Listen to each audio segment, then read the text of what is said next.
Well, Pablo, you are right about one thing. We didn't bring you on to talk about Garrett Crochet. I know. We brought you on to get some insight from the front office. See, I killed 5 minutes, though. Yeah. That's the key. Stalling, I think. From the is true executive level at One Patriot Place. For your thought on the stakes here in the final month of the season.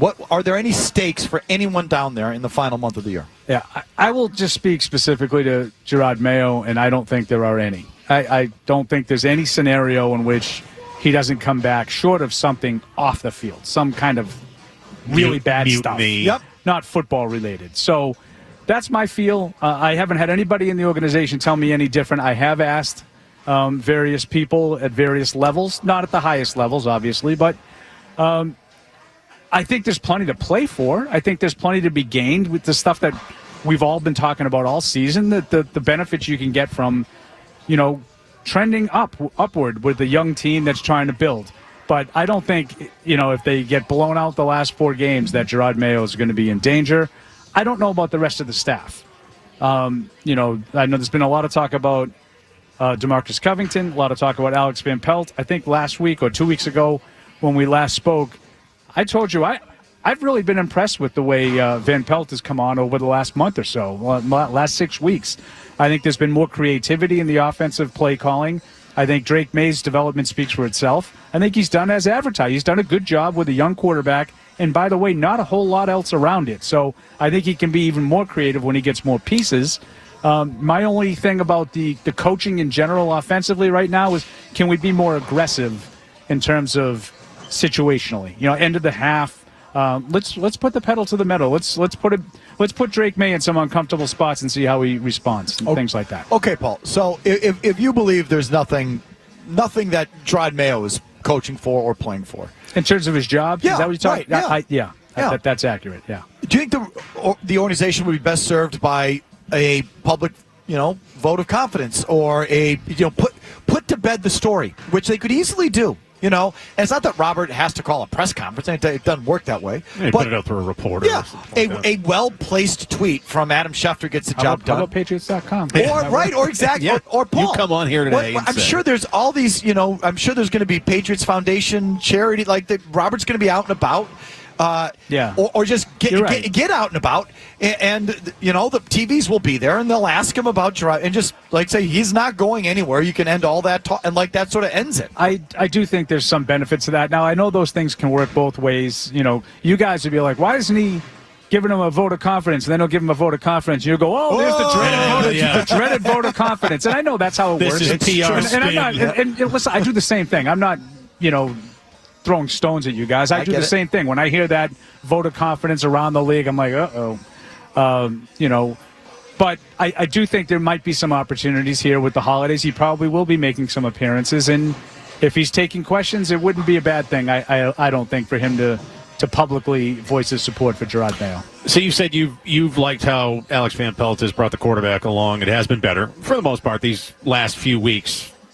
Has the quarterback maybe given a vote of confidence for Alex Van Pelt to bring him back? Or could you see that happening? I think that they've spoken highly. Hunter Henry's another guy that's spoken very highly of Van Pelt in recent weeks when we're talking about it. I think there's some comfort level there. And let me just say this. So I said that I give Van Pelt a lot of credit, and I do. The lion's share of credit for Drake May, for me, goes to Drake May. I think the kid can play. I think he's got the work ethic to match. I think it matters to him. I think he does and says the right things. I think winning is important to him, and improving is important to him. So I don't want to make this sound like, Drake May is a product of Alex Van Pelt. I don't think that's the case. Yeah, he's just good. But I do think Van Pelt has done a nice job with him. At the same time. So, what do you think? How do you think it shakes out coordinator-wise as it relates to Mayo? So if Mayo's staying, okay, Van Pelt is not his guy, but is maybe doing a better job than we thought, or certainly is holding his own. Covington is Mayo's guy, and the defense has really gone in the other direction. What's the ratio of his guy, not my guy, versus who's actually doing the good job? You know what I mean? Yeah. No, I mean, that's, someone on our show today called and said, will Mayo be able to make the hard choice of getting rid of Covington? Right. And I'm not necessarily calling for anyone's job. It's year one. I think they're all learning. I think we talked about this in September. It's a lot of guys doing something for the first time. You had to expect there to be some problems. I think the problems have been on defensively. I think they've been a little slow to adjust. I think their game plans, when they're not working, it's sort of the same stuff. Well, the Rams game would be an example of that. I felt like you saw the Rams succeed doing the same things drive after drive. Was it 5 scoring drives in a row, I think, at one point. So I'm not necessarily saying Covington has to lose his job, but it's got to get better than this, and they might need some more support around him. I think there'll be changes on the staff, and Covington could be one of them. I don't know, but I would certainly expect to see some position coaches come in that aren't here right now, and maybe a more experienced voice, the way that we've been talking about all year. Maybe there's another voice on that defensive side of the ball. Mayo was asked a little bit about defense today and his willingness to sort of, voice his input. He says he has. He's been more involved with the defense than people think. So that needs to get better. I'm not going to sugarcoat that. The defense hasn't played well enough. Okay, so back to conversation, air quotes conversation we've been having all season long, Paul. Uh-oh. What's more important in the next 4 games? A good win, okay? And I'm not talking about Week 17 Buffalo playing Mitch Trubisky. Mitch Trubisky. I'm talking about a good win, and just one good win that gives them some sort of wind at their sails or some sort of valid, however you want to phrase it. One good win or 4 losses and the first overall pick. What's more important? Be honest. So you're saying just one win? Yep. One good win.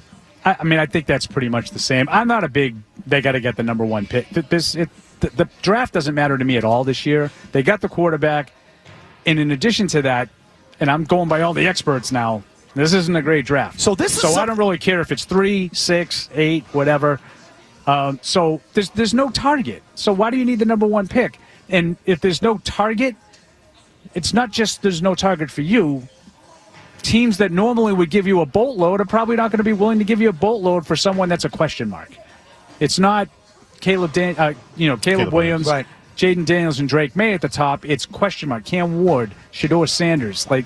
It's not the same thing. If you're telling me that they're sticking with Mayo, then any wins, even if it's just 1 win, is important because you're still trying to establish a culture I would here. err on the side of wins. That's a good point, especially if you're keeping the same guy. Right.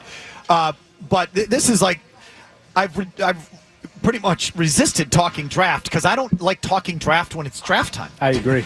Never mind draft in November. You'd have been proud of me last week at Felger. I had a solid draft tirade. Yeah, Someone called in, who should they draft in the first round? I'm like, we're not doing this. I felt like Mike. I was like, we're not doing this right now. It is too early. 4 effing months of that. And I don't even like those 4 months. But this I will say, and this will be the thing that we hit on. This is why tanking is such a risky deal. It worked for you last year. When I say tanking, sucking and drafting. Believe me, it worked for you last year. You got it. That's great. That's lucky. Mm-hmm. But if that was just a year later, you're lucky that your draft pick was that year and not this year. Turns out it's going to be both. But this year, there's no real value in having the 3rd pick or the 2nd pick or the 1st pick. It doesn't matter. You suck in the wrong year. And it's I see that as much as anything. It's you can't just suck. You have to suck in the right year. And unless you have the 1st overall pick, you've got to hope that the teams ahead of you pick the wrong guy. It's just a horrible way to go at it. I can't stand it. And this is one of those years. So neat. You've got another high draft pick. You stick a finger in your cheek. It's there's not good players up there this year. What does it matter? Yeah, it's still, you don't want this. You'd much rather have 7 or 8 wins right now than be 3 and 10. I'm glad to hear you say that. Well, but you because I wonder sometimes. But you always change it. You always move the goalposts around. No, but we don't have to get back. No, I don't. My goalposts are cemented in more. Yeah. Intellectually honest, always. Anyway, that's one thing I always say about Mike. If you like that clip, check out more videos from Felger and Mazz here. For more Patriots analysis and opinion, hit this playlist. And for all the latest from the Sports Hub, download the app at 985thesportshub.com.